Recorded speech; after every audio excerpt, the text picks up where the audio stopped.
यह एक ऐसी दुनिया है जहाँ पैसों की कोई वैल्यू नहीं, यहाँ टाइम ही सब कुछ है। यहाँ अगर आपको कोई चीज खरीदनी है तो आपको उस चीज के बदले अपनी जिंदगी का कुछ टाइम देना पड़ेगा, तब जाकर आप उस चीज को खरीद पाएंगे। लेकिन इस दुनिया में एक अच्छी जिंदगी गुजारने के लिए आपके पास टाइम का होना भी जरूरी है, क्योंकि यहाँ जब किसी इंसान की एज 25 साल तक पहुँच जाती है तो उस इंसान के हाथ पर 1 साल का टाइम स्टार्ट हो जाता है। जिस पल काउंटडाउन 0 हुआ उसी पल वह इंसान खत्म। अमीरों के पास इतना टाइम था कि वह 1000 साल की जिंदगी भी जी सकते थे। अमीरों ने खुद के लिए एक अलग दुनिया बना ली थी जहां वो लोग एक सुकून भरी जिंदगी गुजार रहे थे, लेकिन वहीं दूसरी तरफ गेटो सिटी में रहने वाले गरीब लोग दिन रात मेहनत करके खुद के लिए टाइम कमाते थे, नहीं तो उनकी जिंदगी खत्म हो जाएगी। इन्हीं गरीबों की बस्ती में विल नाम का एक लड़का रहता था जिसकी घड़ी में सिर्फ 23 घंटे ही बचे थे। विल अपनी मॉम के साथ रहता था। अब क्योंकि 25 साल के बाद उम्र रुक जाती है, इसीलिए उसकी माँ 50 साल की होकर भी बहुत जवान दिख रही थी। आज विल की माँ का 50वां जन्मदिन था। विल अपनी मॉम का बर्थडे सेलिब्रेट करने के लिए पिछली रात ओवर टाइम करके एक शैंपेन की बोतल लाया था। यह देखकर विल की मॉम बहुत खुश हो जाती है और वो विल से कहती है कि मैं अपने पोतों को देखना चाहती हूँ, तुम किसी लड़की को डेट क्यों नहीं करते? जिस पर विल जवाब देता है कि इन सब चीजों के लिए टाइम किसके पास है। विल की मॉम ने उससे कहा कि इलेक्ट्रिसिटी बिल और बैंक से लिया हुआ लोन कल की डेट तक मुझे क्लियर करना होगा, नहीं तो हमें फाइन पड़ सकता है। इसीलिए अब मैं जा रही हूँ और कल रात तक सभी बिल्स और बैंक के लोन्स जमा करवा कर वापस आऊंगी। उसने कहा कि मेरे पास सिर्फ 3 दिन का टाइम है। इलेक्ट्रिसिटी बिल और बैंक का लोन चुकाने में मेरे पास लगभग सारा टाइम खर्च हो जाएगा, इसीलिए कल शाम को तुम जरूर बस स्टॉप पर मेरा इंतजार करना, ताकि मेरा सारा टाइम खत्म होने से पहले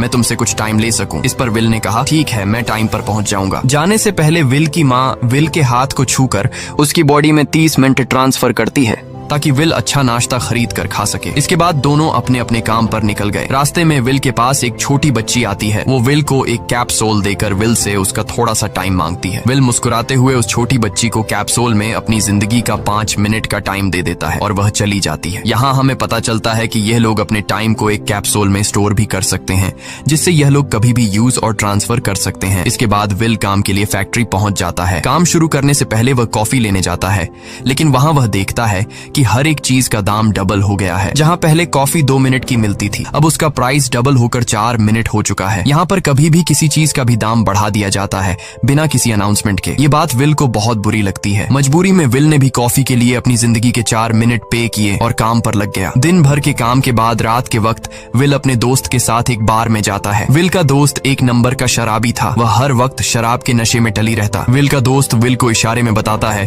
कि वह आदमी सबको फ्री में दारू पिला रहा है और उसके पास बहुत ज्यादा टाइम है। ये सुनकर विल ने जब उस आदमी की तरफ देखा तो उसे चारों तरफ से लड़कियों ने घेरा हुआ था। विल की जब उस आदमी की घड़ी पर नजर गई तो उस आदमी के पास 116 साल का टाइम था। ये देखकर विल